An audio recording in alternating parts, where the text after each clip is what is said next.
3 years ago, the Denver Broncos were one of the NFL's worst teams. Today, they're in first place in the entire NFL. How did they do it? I'm Henry Chisholm, and today we're digging into Sean Payton's rebuild, how he took one of the NFL's bottom feeders and turned them into a Super Bowl contender in 3 years. And I'll just give you the answer right away. The answer is money. It's cash. And how the Broncos use that cash in a different way than any other team in the entire NFL. Let's set the stage. Hopes were high for the 2022 season. The Broncos had struggled in the recent past, but had hope for the future because they just hired Nathaniel Hackett away from the Packers, where he was helping Matt LaFleur and Aaron Rodgers put together some of the NFL's best offenses. They traded for Russell Wilson, a Super Bowl winning quarterback. They thought that duo could power the offense and put them back into contention. Denver believed, Vegas believed, the sportsbooks actually set the win total at 10.5 for that season. It was the highest line for the Broncos since Peyton Manning had left town 7 years before. Fortunately, it didn't work out for the Broncos. They only won 5 games. Their record was the second worst for the franchise since John Elway came to town in 1983. The Hackett and Wilson duo finished dead last in the NFL in scoring. And Nathaniel Hackett became just the 5th coach in the previous 50 years to be fired before the end of his first NFL season. The Broncos bottomed out. They needed a rebuild. And how do you rebuild in the NFL? Well, the path is usually pretty simple. You trade away some of your veteran players, picking up more draft picks. By trading away those veterans, your team gets just a little bit worse, and that means that instead of having maybe the 10th pick in the draft, might bump up to a top 5 pick. You're improving that draft capital while also, via the trades, adding more draft capital. You invest in young players, and while the rebuild might not put you into contention quickly, eventually it should work out. And just having that path forward, knowing that there's a plan in place, gives you a little bit of hope. That's the way you rebuild in the NFL. That's not the way the Denver Broncos rebuilt, though. Not at all. Now, why weren't they able to rebuild through the draft? Well, here's one reason. They traded for Russell Wilson. And when they traded for him, they had to give the Seattle Seahawks 2 first-round picks and 2 second-round picks. After firing Nathaniel Hackett, the Broncos decided they wanted Sean Payton, a Super Bowl champion head coach, to lead the charge. Now, how did they add Sean Payton? Well, they had to trade for him from the New Orleans Saints. He cost another first-round pick and another second-round pick. A rebuild through the draft was not viable. So, luckily, Sean Payton came to Denver with a vision. And NFL analyst and former NFL quarterback Chris Sims laid out that vision pretty well for us at the Super Bowl just a few days after Sean Payton was hired. I will be shocked if the first thing that's not done as far as free agency or big move is offensive line. Yeah. He's going to go just what he did with Drew Brees. He's going to get the biggest group of big Shotgun a Red Bull. Sean Payton wanted to build the Broncos from the inside out. Now, lacking draft picks to do this, he decided to spend some money. Now, we forgot one thing about the 2022 season. Not only did the Broncos trade for Russell Wilson, add Nathaniel Hackett, but a couple weeks before the season, they added a new ownership group. The Walton-Penner ownership group bought the team just a couple weeks before the season began, and immediately became the wealthiest ownership group in the NFL. So when you have that money, it makes it a little bit easier to spend money in free agency. In Sean Payton's first free agency, he spent $255 million, easily the most in the NFL. Broncos added 3 big in particular. The first was Mike McGlinchey, who was a top 10 pick of the San Francisco 49ers, a right tackle who they couldn't afford to bring back because they had so much talent on the team. The Broncos took advantage. The second was an interior lineman, left guard Ben Powers of the Baltimore Ravens. And the third was Zach Allen. Now, Zach Allen played for defensive coordinator Vance Joseph of the Arizona Cardinals. And when the Broncos hired Vance Joseph as their defensive coordinator, Vance decided to bring his star defensive lineman with him to Denver. Let's jump ahead a little bit. 2023 was certainly better than 2022.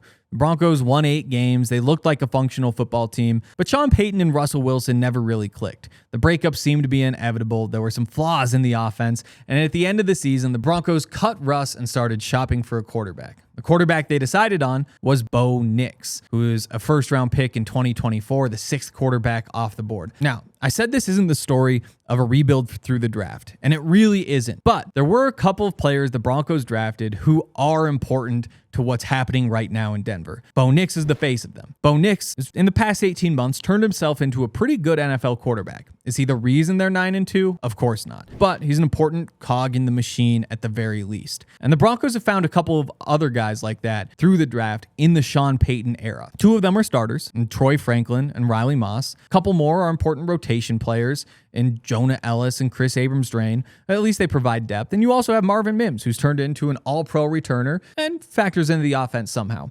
Still, this group of players is not why you're 9-2. They're cogs in the machine. The story, like I keep saying, is the money. You've got the big in 2023. On the back end of your defense, you've got Tauno Funga and Brandon Jones. This offseason, you added a few guys, Dre Greenlaw. You added Evan Ingram, who are expensive. JFM and Malcolm Roach in the trenches are important pieces of what the Broncos are doing defensively. You also gave massive money in extensions to Pat Surtain, Nick Bonito, Quinn Meinerz, Cortland Sutton, Garrett Bowles, Jonathan Cooper, Zach Allen. They re-upped him again. There are so many players who are making so much money. Again, credit to them for drafting these guys back in the day, but we're talking about the Sean Payton era rebuild. And those guys were pre-Sean Payton, but have stuck around for the most part. The Broncos have spent so much money in the past few years. And on top of that, they had to take a $50 million cap hit for Russell Wilson in 2024. And this year, taking a $32 million cap hit for Russell Wilson, which just adds to the bill even more. How can you afford to do this? Well, we got to get back to the basics to talk it through. Let's start here. There are essentially 3 different kinds of money that you can put in a contract. The first is a bonus. It's a simple payment that the team gives a player either as a signing bonus or maybe it's a bonus at a scheduled date later on. Second, you have the salary, which is the money that the team gives the player each season in the form of just a weekly paycheck. Finally, you've got the incentives. You know, get $1 million if you make a Pro Bowl, for example. Now, the incentives are a small part of the equation and they kind of make the math a little bit tougher. And we just want to make this simple. So we're just going to ignore the incentives going forward. The NFL salary cap is the maximum amount of money that a team can spend on its players every year. And the reason you implement it is so that you don't have a Los Angeles Dodgers in the NFL, a team that spends $1 billion on its roster and makes the game a little bit unfair. Now, every dollar that a team gives a player has to be accounted for in the salary cap. There's no way around it. You give them $1, that dollar has to be accounted for. But the type of dollar that you give a player can change when it is accounted for in the salary cap. Let's look at an example. Say the Broncos give somebody a 5-year, $100 million contract. We'll just say the entire thing is salary. There are no bonuses, no incentives. Keep it simple. He just gets his $20 million per year. And that means the salary cap hit is just $20 million every year. Nice and simple, and we don't have to spend too much time thinking about it. But a bonus works differently. A bonus, at least in terms of the salary cap, is prorated across the entirety of the contract. So if you give a guy a $50 million signing bonus, he gets his $50 million right up front. But you get to account for it in $10 million chunks, one in each of the 5 years of the 5-year contract. That means you get to give him the cash early, but you don't have to account for it until a few years down the line. Again, the team still has to account for every dollar, but they get to delay the timing of some of these cap hits. Let's take a look at a second example. Once again, the contract is $100 million over 5 years, but this time we're giving the player half of that money up front in the form of a signing bonus. Since he gets that $50 million up front, we're going to say his year one salary is just $0. He's happy with the $50 million